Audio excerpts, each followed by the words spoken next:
Did you know Ubiquiti have 13 different Wi-Fi 7 access points in their lineup? And you're probably wondering when you're looking at them, which one is right for you? Well, in this video, I'm going to have you covered as we take a look at all the different devices that they have for Wi-Fi 7, and we'll break them down into different categories and do some different speed tests. Keep in mind, Wi-Fi is very dependent on the area you're in, so I will add the caveat in is take the results with a pinch of salt. Right here in front of me, I have 12 different models, and I will also add, I don't have the E7 Audience or the E7 Campus to be able to test in this video, but we have every other single one. The first category we'll break them down to is small office, home office, and that will include the U7 LR and the U7 Lite. We then have medium to large offices where we'll have the U7 Pro, the U7 Pro Max, the U7 Pro XG, and the U7 Pro XGS. We then move on to our enterprise high density, which will be the E7, which I have right here. And then we will take a look at some of the more specialized ones, which are the in-wall units. So we have the U7 in-wall, the U7 Pro wall, and the U6E Enterprise. Before we jump in, there's a couple of things I want to cover just to help you understand the access points and the terminology that we're going to be using later on in this video. So firstly, you're going to hear something like MIMO, which means multiple in, multiple out. And what that basically means is it allows multiple antennas within the access point to transmit and receive data simultaneously. Another word you'll probably hear, which is linked to multiple in, multiple out, is spatial streams. Now, what this basically means is the number of individual data streams that travel across the same frequency thanks to MIMO. So you'll have some on all the different spectrums. Speaking of which, there's three different spectrums that we'll talk about: 2.4, 5, and 6 gigahertz. So these are three different spatial streams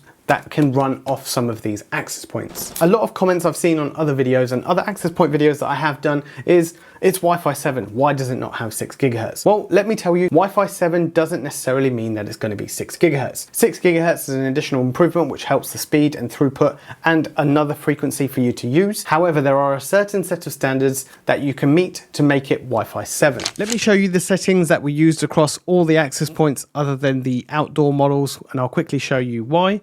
So we have the radio settings on here. So we're using the channel width. We're using the 40 megahertz width, and we've put it on channel 1. We have the medium transmit power. We went with 160 megahertz on the 5 gigahertz spectrum, again, medium power. And then with the 6 gigahertz, we went with 320 megahertz with channel 85, and again using the medium transmit power. Now, if you want to know what the channel width basically means, it's almost like saying how many lanes does a road have. The higher channel width you have, the more throughput you are going to get. The wider the channel is going to allow more data to flow through, which is going to give you higher speeds. However, this is also prone to more interference if you're in a more densely populated area. And if I show you that in a little bit more detail here, you can see we have the 2.4 spectrum. We have 13 channels, and in some regions we have 14. As you increase the channel width, you take up more megahertz. And you can see down here, so if we stuck to the 20, we would have 13 different ones. And if we moved up to the 5 gigahertz, you can see we have more, and then we 40, and then 80. So you can see 160, you actually have a very big width that you are using within there, which is why 6 gigahertz has come about. We have the lower channels, which is 5935 to 6515 megahertz, and you can see the 320 megahertz width takes up quite a number of channels. Now, here in the UK, we don't have the higher spectrum allowed yet through Ofcom. So the 6535 to 7115, I believe this is available in North America. At the moment, we do not have this available in the UK. So there is hopefully more spectrum coming in the future to allow less interference when you are setting up Wi-Fi networks. A quick message to say thank you to Ubiquiti for sending me all the hardware that we've used in today's video. As always, all the opinions are my own. And also today's video was produced in partnership with Dist, who are the leading Ubiquiti supplier here in the UK. So check out the video description for all the links to all the products for both stores. And also, just for my followers, there's also a discount code for Dist down there as well. So go ahead and check it out. I think I've kept you waiting long enough, so let's dive straight in and go straight for the tech specs and the results of each of them. So we have the small office, home office coming up first, and there's two models that I've categorized in this, the U7 Lite and the U7 LR. There is a $60 difference between the two, so $99 and $159. As I mentioned, there's no 6 gigahertz, but Wi-Fi 7, 2.5 gigabit uplinks, there's 4 and 5 spatial streams. On the U7 Lite, there's 4, U7 LR, there's 5. In terms of the multiple in, multiple out, we have 2x2 on the 2.4 and 5 gigahertz for the U7 Lite, and the U7 LR is 3x3 on the 5 gigahertz and 2x2 on the 6 GHz. The coverage is slightly better on the U7 LR at 160 square meters, so it will give you slightly more if that's what you are looking for. Physically looking at them, as I mentioned, is slightly bigger. The mount on the back though is exactly the same, so if you have one of these and you want to change it for one or the other, or I believe this is also the same as the U6 Lite, you can go and switch these straight out. Let me quickly talk you through the test scenario. So we have 3 tests that we're running within the same room, 2 rooms down, and the furthest point in my house. Now, a lot of people have asked previously to put a bit of a scale on here so you know roughly how long it is. Between test 1 to test 2 is approximately 8 to 9 meters, which we're going through 3 stud walls.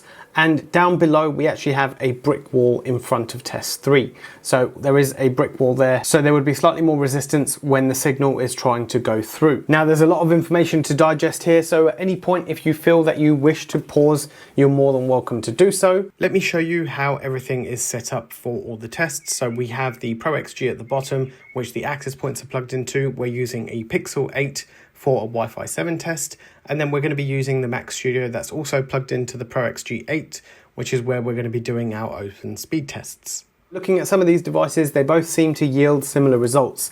The most impressive thing being is the 5 GHz frequency, and you are able to get up to 1200 megabits per second in terms of throughput using WiFiman, and a similar sort of result even up to 13 or 1400 megabits per second using the OpenSpeedTest. So no doubt with these you will definitely get a reasonable throughput. In terms of temperature, at the bottom I've placed this, so I took a temperature of the Celsius and the Fahrenheit depending on where you are in the world, and you can see again they are at a similar sort of temperature. Now each of these were running for about an hour while I was conducting all my tests, so you can get a rough idea as to what sort of temperature it's going to be. Next we'll move on to a medium or large office where your client requirements are pushing up. You need slightly faster speed, slightly faster throughput, and we have the U7 Pro, the U7 Pro Max, the U7 Pro XG, and the U7 Pro XGS. Now we saw the U7 Pro, U7 Pro Max come last year, and we had the XG and the XGS model come out very recently. Now these are the 4 different access points right here. This is the Pro and the Pro XGS. So the Pro XGS is slightly bigger with the new flat design on the front and the metal housing on the back. This has a 10 gigabit uplink, and we'll have a look at the tech specs in just a second. And then we have the Pro and the Pro Max as well. This is the older dome design. One thing to note on these is the Pro XGS model has a slightly newer mount, and this is the older mount. Now this does fit obviously some of the older APs, and the E7 as well is exactly the same as this one, but the U7 Pro XGS has a slightly different mount on this. So if you're looking to replace a U7 Pro or a U7 Pro Max with an XG or an XGS model, you're not going to be able to do that because the mounts are slightly different. If I measure up the holes, you can see some of the ones on the inside, you will be able to replace those right there. But if you are using the ones on the outside, you will have to drill some new holes to be able to fit this access point. So we'll jump into the technical specs. So I've spaced this out as the U7 Pro and the U7 Pro XG, and then the Pro Max and the Pro XGS. There's a $10 difference between the Pro and the Pro XGS. They're both Wi-Fi 7. The one thing to probably highlight in terms of the difference is the 10 gigabit Ethernet that's on one of them. The rest of it is pretty much exactly the same. Same on the Pro Max and the Pro XGS, it's $279, $299, so it's $20 difference between the two. They both have 8 spatial streams, they both have the 2.4, they both have the 4x4 MIMO on the 5 GHz, and they have 160 square meters. The only difference being the slightly better heat dissipation, and we'll see that in the results in just a minute, and also the 10 gigabit Ethernet. Again, feel free at any point to stop and zoom into the results. There is a lot of information on here, and if you want to dive in a little bit deeper, you can do. The one thing I noticed is with the U7 Pro and the U7 Pro XGS, you are getting a slightly better throughput at the 5 and 6 gigahertz on the more shorter distances. But as we moved into test 3, I saw actually the Pro and the Pro XGS were faring a little bit better. Again, I'll mention it once more, Wi-Fi is very dependent on the area you're in and what's happening at the time of day. I tried to keep the test around the similar sort of time and trying to keep it all on one day to make sure that there isn't a lot of difference in terms of what I'm doing at that point. You'll probably see a similar sort of thing with the up-down results as well. Again, very close up and on the same floor, test 1, test 2, we're getting slightly better results. But the test 3, it looks like the U7 Pro and the Pro Max is getting a little bit further. If we look at the heat temperatures, the U7 Pro and the U7 Pro XG had very similar temperatures after about an hour of testing. However, on the U7 Pro Max and the U7 Pro XGS, the U7 Pro XGS was slightly slightly cooler. We'll now move on to the specialized access points, and I have three different models in front of me. We have the U7 in-wall, we have the U7 Pro wall, and the U6 Enterprise. We'll look at the specs in just a second. The U7 wall is the smallest. It has an Ethernet port on the back and two Ethernet ports at the bottom. One can give PoE out. We have the U7 Pro wall, which is designed to go on your wall, exactly what it says. There's only one Ethernet port on the bottom here. And then we have the U6 Enterprise. Now, this does have a PoE on the back, and it does give one PoE output on the bottom, but has 3 additional gigabit Ethernet ports as well. So if we look at the prices, we have $149 for the in-wall, we have $199 for the Pro wall, and $299 for the Enterprise in-wall. They all have 2.5 gigabit inputs, and we have 4, 6, and 10 spatial streams, the Enterprise having 10, which can handle a higher density of clients. Both the U7 in-wall and the U6 in-wall have 115 square meters. Now, generally this kind of access point is designed to be used in the same sort of room. I have done the same tests just to give you an idea of what it does across multiple locations, but something like this is probably ideal for a hotel room or a conference room that basically it's going to be used inside a single room. The Pro wall gives you slightly bigger coverage at 140 square meters. So feel free to pause again at any point. We are getting slightly better throughput, again with the 6 gigahertz across both the Pro wall and the U6E, but with the 5 gigahertz, we're still getting over 1000 megabits per second. If we look at the OpenSpeedTest as well, we can see right there, the 6 gigahertz was slightly edging over, but the U7 in-wall was giving me over 1000 megabits per second in terms of throughput. So don't be fooled with this just because it doesn't have the 6 gigahertz radio on it. You can still get a very good throughput with this model. The U6E in-wall came in the hottest with 53.5, the Pro wall at 51.6, and the in-wall at 45.6. So U6E, having the more spatial streams inside, is running a lot hotter. Now we'll look at the Enterprise / high density, so depending on what kind of setup you need there. We have 3 different models that you can buy. We have the E7, the E7 Campus, which is rated for outdoor, and the E7 Audience, which is also rated for indoor and outdoor. There is some slightly different models between them, and you'll see this again in the outdoor models as well. There's a difference between the US and Canada version and the worldwide version, and we'll dive into that just now at what the difference is between them. First, let's look at the E7. So this is a lot bigger than a lot of the other access points. If we hold it up for comparison against my head, it's relatively quite big. If I take, for example, the U7 Lite, you can see how much of a difference that is between them. So there's quite a big size difference between them. We have the new design of the metal plate on the back, and we have 2 Ethernet ports at the bottom. One of them 10 gig Ethernet and the other one is 1 gig Ethernet, and they both require PoE++. Again, as I mentioned at the start, I don't have the Campus or the Audience to show you. In the UK, they're still coming soon, they're not available yet, but the Campus is available in the US and Canada, and the Audience is still on its way. So the E7 has Wi-Fi 7 with 6 gigahertz. It has the 2 Ethernet ports as I mentioned. This has 10 spatial streams as opposed to the 6 and the 8 that we've seen previously. It has 2x2 on the 2.4 gigahertz and 4x4 on the 5 and 6 gigahertz. And there's a few different ways that you can get this mounted on the wall, ceiling, and the coverage is slightly more for 185 square meters. So what you have to keep in mind is the U7 Pro Max and the XGS is around 160 square meters, and this is 185 square meters. The Campus model has 2 different options, and I found this out a little while ago. Ubiquiti are not actually able to sell any outdoor models outside the US or Canada with 6 gigahertz. So you'll know with the worldwide version of the E7 Campus that's going to be coming soon does not have the 6 gigahertz radio, but it is IP67 rated with the door kit that will be included inside the box. If you want to know what that door kit looks like, it's probably going to look something similar like this. This is for the U7 Pro Outdoor, and this will then make it IP67 rated. They both give a coverage of 465 square meters, and you can mount it on a wall, on a pole, even a Visa mount as well. That is $799, and the worldwide version is £762 or 863 euros. Again, has the 2 Ethernet ports, 12 spatial streams as opposed to the 6, 2x2 on the 2.4 gigahertz and 4x4 on the 5, but there is no 6 gigahertz on the worldwide version, as I mentioned. For the E7 Audience, again, this slightly differs between the 2 models. They have been able to include 6 gigahertz with this. This does not have 2.4 gigahertz included. It has, again, the 2 Ethernet ports on it, 12 spatial streams, and the client count is even higher. So this is designed for about 1500 plus clients. They require PoE++ in. Now, the Audience version that will be available in the worldwide is not IP68 rated. However, the one in US and Canada, because it can be put outdoor, is IP68 rated. Again, it has a similar sort of coverage at 465 square meters. And it has two different antennas that you can use the software within to switch. And we were getting around 1850 megabits per second on the 6 gigahertz spectrum in terms of the WiFiman throughput. So that was the highest result that I got from all of them. And if we take a look at the throughput test for the OpenSpeedTest, again, we were getting around 1750 megabits per second in terms of download speed. So you were definitely getting the best result out of this and probably the best coverage, but only marginally if you have a look at some of the signal strengths. In terms of temperature, this was coming in at around about 49.9 or 120.3 Fahrenheit. This one I wanted to put in a category of its own. That is the UniFi Express 7. So this is slightly different to all the other access points, where this can actually be used as a gateway and an access point, or it can just be used as an access point standalone. Now, it's really easy and simple to do that when you're using the mobile app to set up. It gives you the option right at the start to choose between the two. And then once you've selected it, you can choose and get it adopted to your home setup. So this comes in at around about $199. It has Wi-Fi 7 with 6 gigahertz built in. You have the 10 gig and 2.5 gigabit port on there that you can use. 6 spatial streams, 300 plus devices. We have 2x2 across all the range in terms of MIMO.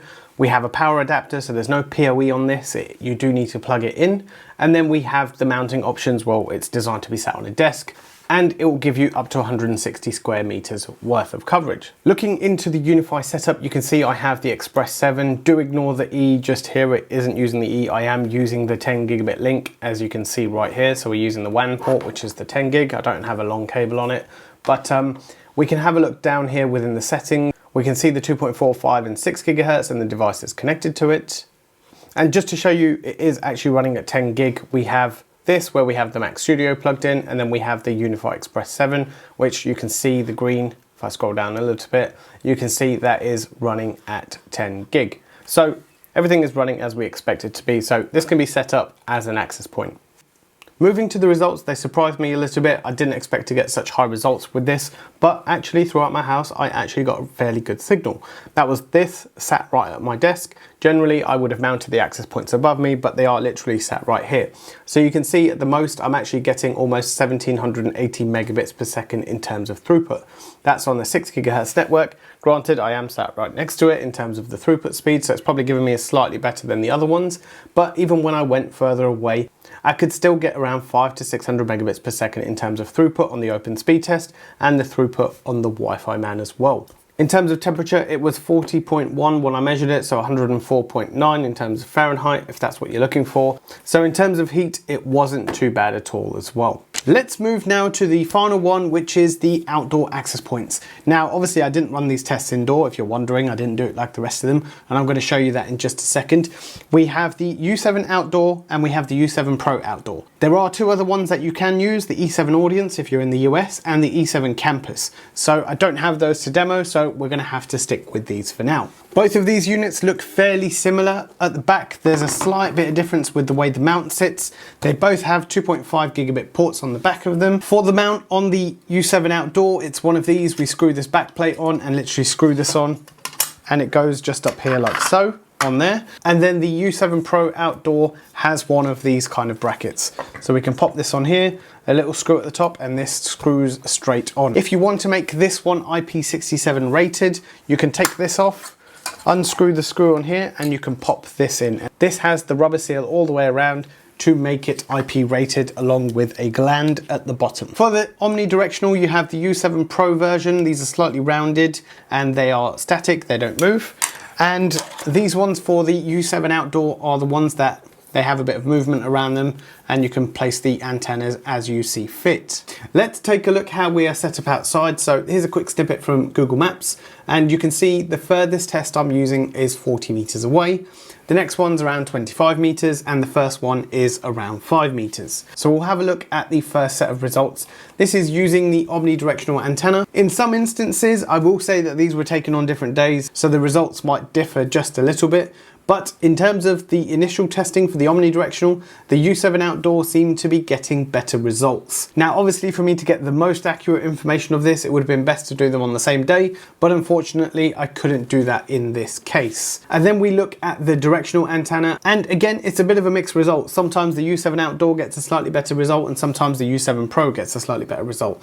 Now, there's only 2.4 and 5 gigahertz on this because there's no 6 gigahertz available that you're allowed to use outdoor. However, I will also add that the U7 Pro Outdoor can only do up to 80 megahertz in terms of the channel width. So for this one, we had to set it at 80 megahertz, and on the U7 Outdoor, instead of the 160, we did it at 80 megahertz as well. There's one useful feature, which is the spectrum analyzer, which is available on 3 different access points: the U7 Pro Max, the U7 Pro XGS, and the E7. Now, what this allows you to do, it has a dedicated radio built in. It can do a scan of the area and see what the best channel is for you to use. So you can see the waveform at the top, and then you can see the waterfall at the bottom, showing you obviously the red is the more busier spectrum. Looking at something like this, you would probably want to go around early to mid range because that has less of interference. And then we can do the same with 5 gigahertz. It's relatively free, so you can pick whichever you want really across this sort of range.